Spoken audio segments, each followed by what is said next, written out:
think they're either blackmailed. Oh, I think they're even blackmailed. First of all, you can't blackmail Donald Trump. He has no shame. The man's in the Epstein files. What would you blackmail him with? Well, he has no shame. Hey everyone, welcome back to the channel, and I am genuinely glad you clicked on this one because we have a fascinating conversation to break down today. So Mehdi Hasan sits down with comedian and commentator Bassem Youssef, and what starts as a casual podcast chat turns into one of the most revealing conversations about American media, foreign policy, and the right-wing podcast ecosystem that I have seen all year. Mehdi doesn't hold back, Bassem pushes back hard, and the moment they get into who actually holds responsibility for the current state of American politics, things get intense. Stick around to the very end because the final stretch of this breakdown hits differently once you see how Mehdi dismantles some of the biggest names in right-wing media one by one. And before we get started, drop a comment and let me know what country or city you are tuning in from right now. I love seeing where this community is scattered across the world, and I read every single one. All right, enough setup. Let's get right into it. One thing is interesting. We talked about double standards. One thing you do get attacked for anti-Semitism is suggesting the dual loyalty trope, which is an anti-Semitic trope to claim that Jews have no loyalty. I don't think it's let me finish my point, and then I'll say to where we can meet in the middle. Yeah. There are a lot of American Jews, British Jews, who go out to fight for Israel. Yeah. That's a real problem because that undermines the argument that you're not. Why are you fighting for a foreign government and a foreign army if you're loyal here? Just the other day, a soldier was killed in Lebanon, and I have his name. His name's Moshe Katz, U.S. citizen, joined the Israeli military, killed fighting in Lebanon, from Connecticut, New Haven. His sister said he decided to join after October the 7th, learned Hebrew, went out to fight. Netanyahu said he fought bravely in defense of the homeland. I thought his homeland was Connecticut and the United States. This is a problem, right? And I think people in the Jewish community, the Zionist community in particular, need to acknowledge that this is a problem. You cannot say, don't talk about dual loyalties, don't talk about America first, Israel first, when you have American citizens going out to, if we all know that if a British Muslim after October the 7th, after the genocide in Gaza began, said, I'm going to go out and fight for the people in Palestine against genocide, we know that they would be called a terrorist, they would be arrested under terrorism charges, they would be seen, who radicalized this extremist? Why is he going out to fight in a foreign battlefield? Or at least American Palestinians who go there and get killed by people like Katz. Oh yeah, innocent people who are not even going to fight. They're just like living in their town. And they completely teenagers. ignore it. And this is why when we talk about stuff that's happening in the world and then you get called anti-Semitic, I have a problem with that. Because basically you're calling out the truth. The truth now is anti-Semitic. Every time you say something... I think the problem, where I agree with you, where I disagree with you is, if you're saying the truth is what the role of Israel is, the role of Zionism is, the double standards, yes. If you call that anti-Semitic, then you're calling out the truth. My worry is if somebody clips Bassem on this show now saying the truth is anti-Semitic, is that opening the door to the anti-Semitism that you and I abhor, the attacks on Jews, the collective blaming, the scapegoating, all of the things we've seen through history, the stuff that led to the Holocaust. That's the problem. There is actual anti-Semitism. My worry is that a lot of major American Jewish groups, Zionist groups, they're conflating the two. And then it leads to people like you saying statements like that. I'll tell you why people like me say this, because we are being pushed into that corner because every time we say something, we are being accused of being anti-Semitic. So at a certain point, when you push enough buttons, people like me will say, you know what, it seems that the truth is anti-Semitic because every time I talk to you... I agree on that. I've said that. If you use and abuse the anti-Semitic phrase, people won't take it seriously. I'm not saying that my reaction is right, but I'm saying my reaction is natural. It's just expected. If you keep pushing people to a corner and you start to police their words and you say, like, you cannot say this, even though that you have all the facts, well, you say, all right, well, it seems that the truth is anti-Semitic. Because every time you point out something, it's like, oh, that's anti-Semitic. So let me ask you this, because there's a lot to cover. One thing I do want to talk to you about is the war in Iran. And there's been a big debate about what is Israel's role in that war. And again, we're being gaslit. Israel had nothing to do with it. No. Even though Netanyahu is on camera saying, 40 years I've wanted this war. Rubio on day 3 of the war said, we did this because Israel was going to attack, that we had to attack first. Now here's, again, where I try and be fair. Isn't it the case, and I bet you're going to disagree with me, but it makes for a good conversation.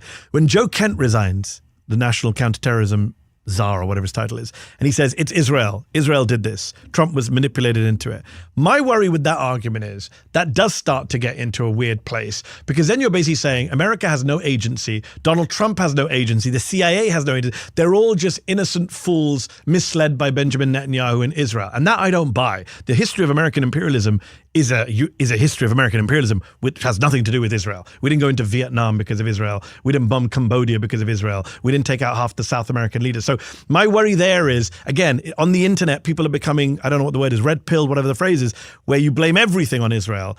And in this case, we wouldn't be in Iran if it wasn't for Israel. I get that. But to say that Trump, America, Rubio, Lindsey Graham have no agency, I think that's wrong. What do you think? Okay, let's get into it because Mehdi Hasan walks into this conversation and immediately lays down a point that so many people in American politics refuse to touch. And you can tell Bassem is uncomfortable, which makes this even more interesting to watch. Here's what blew my mind. Mehdi brings up the case of an American citizen from Connecticut who flew overseas, learned a new language, and joined a foreign military to fight in Lebanon. And when that soldier died, Mehdi said this. Netanyahu said he fought bravely in defense of the homeland. I thought his homeland was Connecticut and the United States. That line right there is the whole argument in one sentence. Because you have to understand, if any other American citizen did this for literally any other country, they would be labeled a terrorist within 24 hours. They would have their passport revoked. They would be on a watch list. The FBI would be knocking on their family's door. But when it happens in this specific context, it gets praised as heroism. That is the textbook definition of a double standard, and Mehdi is one of the very few people in mainstream media willing to say it out loud. And then the conversation pivots into something even bigger. They start talking about the war with Iran, and Mehdi throws out this line that I think every single person online needs to sit with. He said this, America has no agency. Donald Trump has no agency. The CIA has no. They're all just innocent fools misled by Benjamin Netanyahu in Israel. And that I don't buy. You have to understand what he's doing here. He's pushing back against this new narrative floating around online where every single bad foreign policy decision gets blamed entirely on one foreign government. And Mehdi isn't defending anyone. He's saying something more uncomfortable. He's saying the American political establishment has been making terrible foreign policy decisions for decades on its own. He said this, the history of American imperialism is a history of American imperialism which has nothing to do with Israel. We didn't go into Vietnam because of Israel. This is the kind of nuance that gets completely erased online, and Mehdi refuses to let it slide. Don't think it's about if we stopped thinking about it as Israel and America, two separate countries, Okay. and just think about it as people in power in both countries who have the same interest to do these actions in the Middle East. So stop thinking about England, America. No, I'm agreeing on that. That's a good description. But unfortunately, there's just people who are happy to be to control of the government, of the economy. Have you noticed a lot of people on the right who have improved on Israel? You know the people I'm talking about. You went on Candace Owens' show. Tucker, Megyn Kelly. They have very carefully couched their criticism of this war. Have you noticed this? They say stuff like, who told Trump this? Who misled him? Who manipulated him? Why did Israel do this? Because they want to protect Trump and MAGA and Republicans still. They want to say that it's all Israel's fault. And that's what I push back against. Donald Trump, yes, he's a man-child, but he's still the president of the United States. Yes, he has, yes, he may have been manipulated by Benjamin, but he has agency. He's the most powerful man in the world. Do you think he has agency? Yes, of course he does. Well, you don't think Marco Rubio has agency? You don't think Pete Hegseth has agency? You don't think Pete Hegseth is a Christian nationalist who wants to fight crusades against Muslims? Well, I think they're either blackmailed. I think they're even blackmailed. First of all, you can't blackmail Donald Trump. He has no shame. The man's in the Epstein files. What would you blackmail him with? Well, he has no shame. Literally, you could put a P-tape out tomorrow. His supporters would support him. I think they're blackmailed or bought. Miriam Adelson gave a lot of money to Trump. So that's it. But the point is that still doesn't take away your agency. No. Why do you think he cares about the American people anyways? No, I agree. But why do you think that a lot of people on the right... Because he's either to protect himself or there's gain by... But Bassem, you dodged my question. My question was, do you agree with me that a lot of these right-wingers who have improved on Israel, who've called out the war in Iran or the genocide in Gaza, they're still protecting Trump. They're still protecting by dumping it all on Israel. They're saying American hands are clean, which is not true. It's not. It's not clean, of course. Yeah. I think. But do you recognize they're doing that? I think they are. But I think like Israel is just like an extension of America's policy, and just like it doesn't matter who's basically holding the leash. In this case, it's Netanyahu, but it's the same thing. No, I agree with that. Is it the dog wagging the tail wagging the dog? Yeah. Ultimately, the same people benefit. Yeah. Military-industrial complex does well. Yeah. Christian evangelicals can count their red heifers. And that's why I'm not thinking about this as in form of nations. I'm talking about like it's just individuals. There's been a lot of fights online about all of this in MAGA world. I watch it as an observer. I had Crystal Ball on the show recently from Breaking Point. She and I talked about the Ben Shapiro versus Candace Owens fights, all these Megyn Kelly fights. Right-wing media is really torn up a lot over Epstein, Israel, a lot of this. Marjorie Taylor Greene quit Congress over Epstein. Do you think it's an act? I'm asking you. You know that well better than me. You went on Candace Owens' show. You're friends with some of these people, or friendly. I'm not. Why are you shaming me for being friends with some of these people? I mean, some of them are freaks. Why don't you like Candace Owens and Tucker Carlson? Because they've said some horrific things over the years. So what? I mean, why don't you like Ben Shapiro? I mean, Piers Morgan has said the horrible things over the years. He's not said anything close to what Tucker Carlson has said about Muslims, about Arabs, about immigrants. And why can't we be strategic and use their platforms? They can. Yeah, but like some people do. You don't like that. You don't like. No, it's not that I don't like it. It's that my worry is that for the sake of one important issue, Gaza is a huge issue. We're giving a pass to these people to launder some of their other objectionable. Like I said just now, they're not disowning Trump. Actually, Marjorie Taylor Greene, I'm going to have to go home and take a shower after this. I give her credit out of all of them because she actually picked a fight with Trump. She gave up her political career. So she actually put her money where her mouth is, to use a phrase.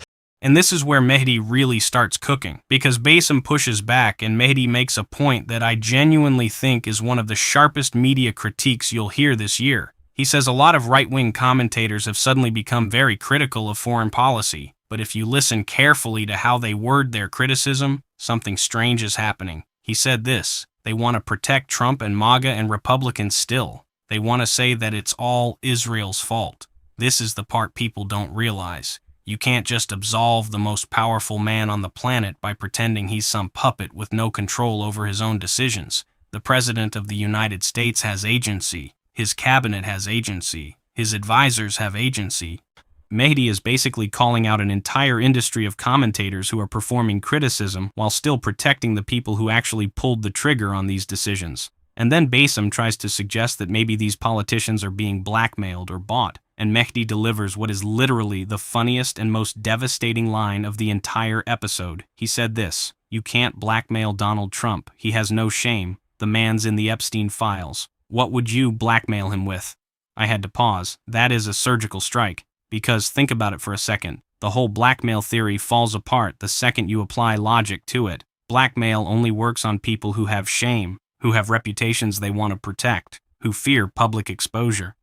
And Mehdi is pointing out the obvious thing that political media won't say. Some people have already survived every scandal that would have ended a normal career. You cannot threaten someone with exposure when nothing phases them. And Mehdi doesn't stop there. He pushes Bassem on this again and says this: a lot of these right-wingers who have improved on Israel, who've called out the war in Iran or the genocide in Gaza, they're still protecting Trump. That is the whole game. The outrage is selective. The accountability is selective. And Mehdi is one of the only people in media willing to name it directly.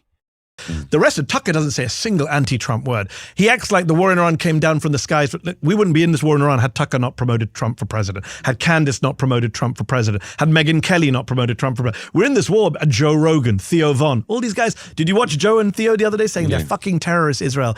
I can't believe we're in this war. You guys gave us Trump. You said Kamala Harris is going to do war. Trump is anti-war. How did that work out? I think it's all an act. Well, whatever it is, they got their act fucking wrong. Well, they're actually not. They're doing very well, and they're reaching a lot of people, and they're affecting a lot of people. But they're affected badly. I could argue that Joe Rogan helped Donald Trump win, so Joe Rogan is the reason we're in the war, Iran. If I wanted to, I'm just saying. If I took that argument to its logical conclusion. Do you think Joe Rogan would help? Like the Democrats, they would never like stand up for his opponent. What was her name? Kamala Harris. He was a Bernie guy once, but then he got red pilled. She is that useless. Maybe she's that useless. Like, I can't you're even missing remember my her point. name. My point is these people helped give us Trump, and that's why I have a problem because they don't. I only respect the people who own it. If you're Marjorie Taylor Greene, I was wrong about Trump. I was wrong about fine. Right? But if you're like acting, hey, how did this all happen? This war in Iran's bad. I can't believe they're doing it. Hey, it happened because you told people falsely that Trump would be anti-war. So what's your point? My point is you asked me why I don't like them. I'm telling you why. Yeah, okay. I want some honesty. I thought we care about honesty, Bassem. I know, but I'm consistent, my friend. But the thing is, like in media, it's not about you liking people or not. It's about it's about getting your word out there to people who might not listen to you. Yes. I have to say, when I went on Candace Owens, there are people who didn't know who I am. They knew me through Candace Owens. She has a huge audience. So don't you think she's also bonkers? Okay, good. But don't you think? But why you're so puritanical? Why everything has to be everything has to be right and left for you? Or like black and white, or left and left, or bunkers. I just went on Trigonometry, the show you went on recently. Okay, good. And that's like a very. But they're not bonkers. What? No, but like Candace Owens thinks Brigitte Macron's a man. Candace Owens was horrific. Do you have to agree with everything with her before going? Okay, and this last stretch, I had to rewatch it twice because Mehdi just starts naming names, and I don't think he missed a single one. He points out that Tucker Carlson has been doing these long monologues, acting shocked about the war with Iran, acting confused about how America ended up here. And Mehdi said this: the rest of Tucker doesn't say a single anti-Trump word. He acts like the war in Iran came down from the skies. Think about that for a second. These are the same media figures who spent an entire election cycle telling their massive audiences that one candidate was a warmonger and the other candidate would bring peace. And now that the exact opposite has happened, they're playing dumb.